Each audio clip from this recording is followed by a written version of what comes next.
बे सुक्तिखौ जों बयबो मिन्थियो बे मोनसे गोजोन सुक्ति आरो दिनै दुखुनांथाव खोथाया जाबाय जोङो 34 बोसोर NLFBआ हाथियार लानानै संग्राम खालामनायनि उनाव 27 जानुवारि 2020 सनाव मोनसे पिस एकर्ड खालामखांनायनि उनावबो गोजोन गोरोबथा खालामखांनायनि उनावबो दिनै मानो NLFBआ जोनोम जाखो मानो दिनै जोंनि सेंग्राफ्रा हाथियार लानानै हाग्रायाव थांफिननो गोनां जाखो बे जाबाय जोंनि मोनसे दुखुनांथाव जारिमिन दिनै हयथ' बै सुक्तिया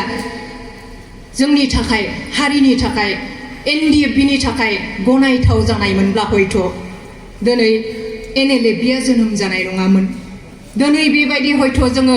NLFBनि मुङाव नैबे सनाइ केम्पआव हयथ' जोङो गथायसे जानो मोननाय नङामोन बेनिखायनो जों दिनै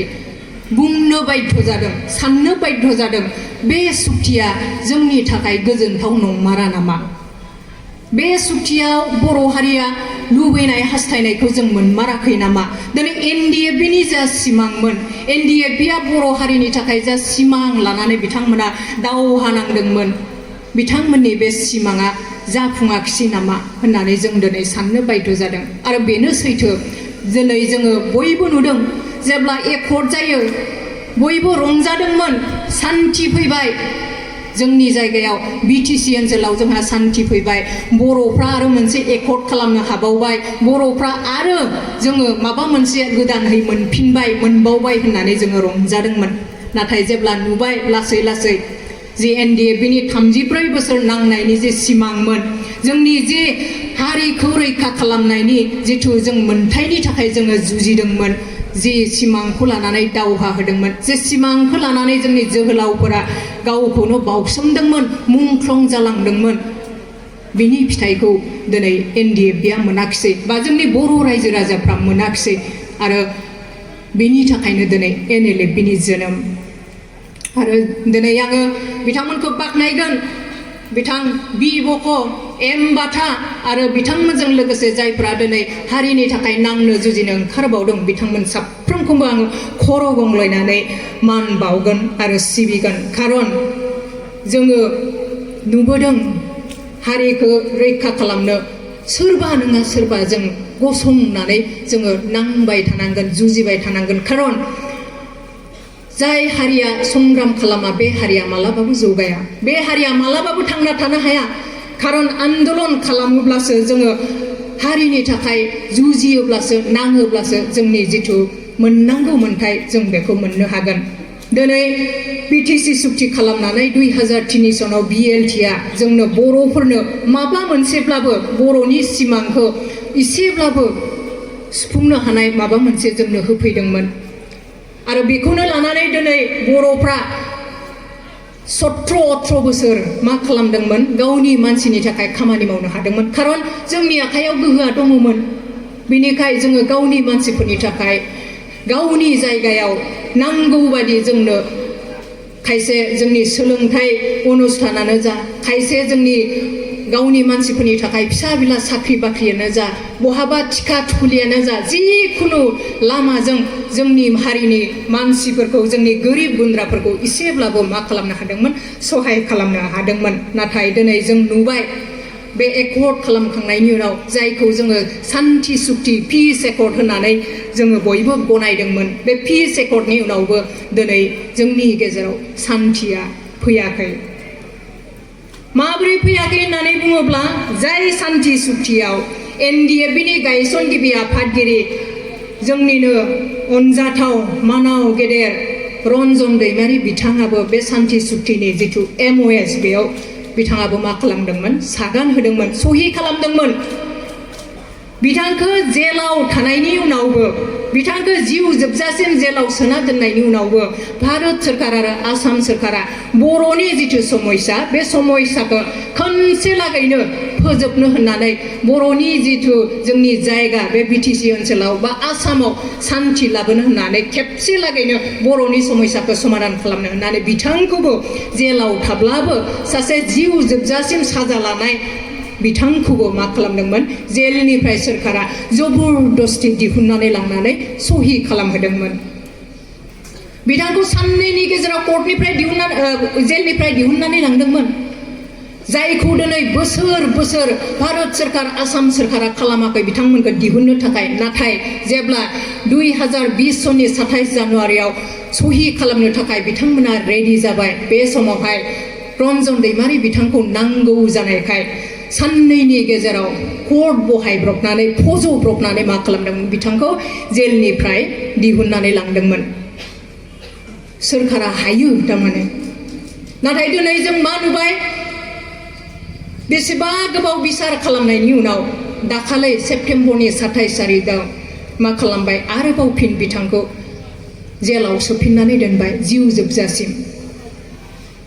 थ' माबायदि थगायदों जोंखौ सरकारा जाय मानसिया जेलाव जिउ जोबजासिम जेल जानानै दङ बिथांखौ दिनै लांनानै सहि होहोनानै आरोबाव लाबोफिननानै जेलाव सोनानै दोनबाय बे जोंखौ थगायनाय जायाखै होनबा जोंखौ थगायदों जों सानदोंमोन जे एकर्ट जानाय लोगो लोगो जोंहा जेलाव थानाय रन्जन दैमारि बिथांजों लोगोसे जायफ्रा दासिमबो जेलाव दङ 60निबो बारा जायफ्रा दिनै जेलाव दङ सोरबाया जिउ जोबजासिम साजा लानानै दङ सोरबाया फासिनि अर्डार लानानै दङ बिथांमोनखौ जोङो बे सुक्तिनि गेजेरजों गासैखौबो मोनफिनगोन होननानै जों हास्थायदोंमोन नाथाय दुखुनांथाव बाथ्राया जे 2020 सननि जिथु MOS बेयाव मा खालामनानै फैबाय जोंनि दैदेनगिरिफ्रा मा खालामनानै फैबाय जे बै NDFBनि जायफोर जेलाव थानाय सेंग्राफोर बिथांमोननि केसखौ गिदिर आरो फिसा केस खालामनानै लिरनानै लाबोनायाव जोंहा दिनै बिथांमोनखौ सख'नायाव बा बिथांमोनखौ दिहुननानै लाबोनायाव जोंहा गोब्राब जाबाय जुदि नैबे MOS आव जोङो लिरनो हानायमोनबा जेनेरेल एमनेस्टि राजहुआ क्षमादान बेखौ इंलिसाव जेनेरेल एमनेस्टि होननानै बुङो बेखौ जुदि जोङो MOS आव लिरखानानै लाबोनो हानायमोनब्ला जोंहा बिथांमोनखौ दिहुननायाव गोब्राब जानाय नङामोन दा जेरैबायदि कर्टनि गेजेरजोंनो आर्गुमेन्ट खालामनानै बा बिसार खालामनानै मा खालामदोंमोन रिलिज होनो हागौमोन बा जेलनिफ्राय बिथांमोनखौ सख'नो हागौमोन ओरैनोथ' गबोखाया जों जिखुनु प्रकारै कर्टनि गेजेरजोंनो थांनांगोन आयेननि गेजेरजोंनो थांनांगोन नाथाय नैबेयाव जों लिरख'नानै लाबोखानायमोनब्ला जोंहा मा जागौमोन सहज जागौमोन बिथांमोनखौ दिहुनबोनायनि थाखाय नाथाय मा खालामबाय जायफ्रा दैदेनगिरि जाया दिनै सोरखार सालायबाय थादों जायफोरा बे MOSखौ बे एग्रिमेन्टखौ सहि खालामनो थाखाय हांखुर जादोंमोन दौरा दौरि खालामदोंमोन बिथांमोना मा खालामाखैसै NDFBनि जोहोलावफोरनि फिउचारनि थाखाय बिथांमोना जेबो सिन्था खालामाखैसै जायनि थाखाय जेब्ला एकर्ट जाखांबाय एकर्ट जाखांनायनि उनाव नुबाय जे NDFBनि थाखाय बेयाव जेबो गैया आरो बर'फोरनि थाखायबो जों जिखौ हास्थायदोंमोन जों जिखौ लुबैदोंमन जे BTCनिख्रुइ जों साबसिन हामसिन गिदिरसिन गुवारसिन जोंहा दिनै BTCआ जुदि बे माजबादसिम जुदि सिमायामोनब्ला जोङो नैबे एकर्टनि गेजेरजों जोङो सनितपुर लखिमपुर बिश्वनाथखौबो मोनदेरनो हानांगौमोन नाथाय मा जाबाय दिनै नैबे एकर्टआव आरोबाव उल्थासो आरो जाबावबाय मा जाबाय बेयाव गामि दानख'नाय आरो दाजाबनायनि खोथा लिरनानै फैबाय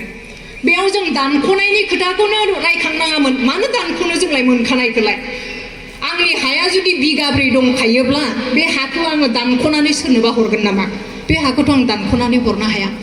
दिनै जोंनि दैदेनगिरिफ्रा होनदों जे BTC एकर्टआव जायफोर गामि हारसा बांगालनि गामिफ्रा हाबनानै दङ बेफोरलायनो नाङा फाङासोनो सोरखारा माबा नायालासिनो ओरैनो सहि खालामगोन ओरैनो जोंनो बे हाखौ होगोन नामा जों मोनथियो जे BLTआ जेब्ला 2003 सनाव एकर्ट खालामदोंमोन बे समाव बिथांमोना बै जिथु गामि दङ जोंहा 3000निख्रुइ बारा BTCआव बेयाव मेनसन खालामखानाय दङ BTC एकर्टआव नाथाय नैबे एकर्टआव गैया जोंहा जेबो मेनसन खालामनाय गैया बेसेबां बारायगोन बेसेबां सोसनगोन मा जागोन माथ्र बेयाव लिरनाय दङ जे बे BTC एकर्टनि समाव जाय बर' नङि गामि ट्राइबेल नङि गामिफ्रा हाबसननानै दङ बे सिमा एरियायाव बेफोरो दानख'जागोन बेनिफ्राय जाय बर' गामिफ्रा बै समाव हाबाखैमोन जायफ्रा बे BTC एरियानि एकदम नांजाबनाय सिमायाव दङ बेसो सोसनजागोन बिदि लिरनाय दङ नाथाय 2003 सननि एकर्डआव रोखा रोखा लिरखानाय दंमोन जे बिटिसिआव बा बिटिएडिआव नैबेखिनि गामिया 3000 बेसेबा गामिया बे सोसनजाबाय होननानै डाइरेक्ट बेयाव लिरखानाय दंमोन बेनिखाय बेयाव दानख'नो दाजाबनो बेयाव जेबो गैया नाथाय दाखालिनि एकर्डआव नैबे एकर्डआव गोदान एकर्डआव मा खालामबाय बेखौनो जे सोसननाय आरो दाजाबनायनि जोंहा एकर्ड बानायनानै लाबोबाय सोसननायाव जोंहा बुंनांगौ गैया किन्तु दानख'नाया जानाङामोन आरो जेब्ला बे बिटिसि एकर्डखौ खालामनो थाङो बै जिथु हारसा बांगालनि गामि बेखौ सार्भे खालामनानै नायदों बे हाफ्रा सोरनि नामाव दङ नुबाय जे बे गामिफ्रा दिनै कालाइगावनि खोलाहा गोबां बांगाल गामि दङ हारसानि गामि दङ आरो बेबायदिनो गुबुन गुबुन जायगायावबो दङ बेफोर गामिनि जिफोर हा बे जाबाय बर'नि नामाव थानाय हा नाथाय जोंनि मानसिफ्रा जोंनाथ' डकुमेन्ट्सआव बिराद दुरबल ना जोङो हाफोरखौ दाबो जोङो गावनि नामाव बनायनानै लानो रोङा गोदोनि बै आबै आबौमोनाबो बे एखे जोंनिया मा जों ट्राइबेल नालाय जों बर' बे जोंनिनो हाखा जोंनिनो बे जोनोम जायगा बेनिखाय जोंहा सिन्था खालामनो गोनां गैया जों बेखौ सानो दाबो जोंनि मानसिया सानो बेबायदिनो आरो जोंलाय बर'खा जोंनो हा सिफायनानै बेयाव थाफैजेननाय जों थागिबि फिसा बेनिखाय जोंहालाय मा हा रेजिस्टार खालामनांगौ मा जोंनि नामाव थालायनांगौ जों बर'खा जोंनिनो जायगाखा जों मोनखागोन होननानै जोङो मा लायो कनफिडेन्टलि जों ओरैनो मा खालामो सा साज्रांहै लायो नाथाय दिनै बेखौनो सुबिदा लानानै जोंनि सुथुरफ्रा गुबुनारिफ्रा मा खालामबाय थादों जोंनि हाफोरखौ गावसोरनि नामाव सोसन लादों आरो मोनसे समाव बेबायदिनो जोंनि हाया गोमालांगोन स' बेबायदिनो जेब्ला बै हाफोरखौ नायबाय सार्भे खालामनानै नुबाय जे बेफोर हाया बर'नि नामाव दंजोबो बेनिखाय बे बर'निसोमोन हाया आरो माखासे एरियाफ्राथ' ट्राइबेल बेल्ट एन्ड ब्लकआवनो गोग्लैखायो बेनिखाय बेफोरखौबो बे समाव सोसननानै होदोंमोन नाथाय जोंनि माखासे दैदेनगिरिफ्रा रायजो राजाखौ ओरैनो थगायनो थाखाय दिनै मा बुङो जे बे गामिफ्रालायनो ओरैनो नाङा फाङा गुबुनफ्रा ओंखारलाङोब्ला जोंहा जब रायजो मोनजागोन बे बिदिबो डायलग मारिग्रा दङ